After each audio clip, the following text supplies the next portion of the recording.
Hi, this is Chelsea. Welcome to this week's Marketing Minutes for how to manage a small law firm. So I wanted to talk today about blogging. I think that blogging is an often misunderstood but really powerful practice for small law firms, law firm owners, and just anyone in general who's growing a small business. So I'm personally passionate about this subject because I've had the great pleasure of spending a lot of time with Kevin O'Keefe. If you have not read his blog, Real Lawyers Have Blogs, I encourage you to do so. It's inspirational, it's fun to read, and it will teach you a lot about the basics of blogging.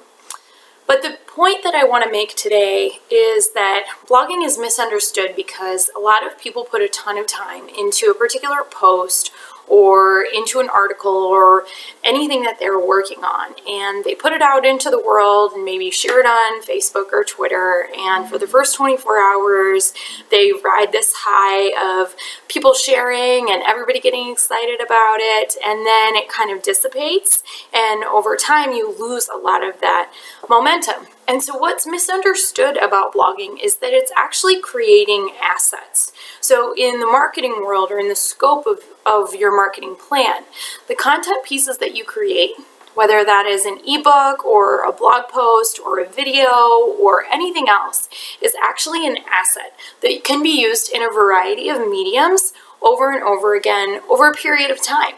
So that blog post that you wrote can be paraphrased and put into an e-newsletter or a printed newsletter, driving people back to your website. It can be made into a series of shorter posts if it's a lengthy one, and then distributed over time. One rule of thumb that I like to use is if you're using a scheduling tool such as Hootsuite or Cloud or Sprout Social or Buffer or any other automatic distribution tool, which if you are not familiar with those can save you a ton of time and give you great reporting.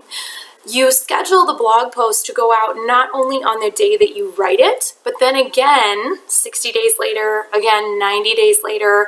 Maybe that's different for your particular practice area. It could be 90 days and then 120 days.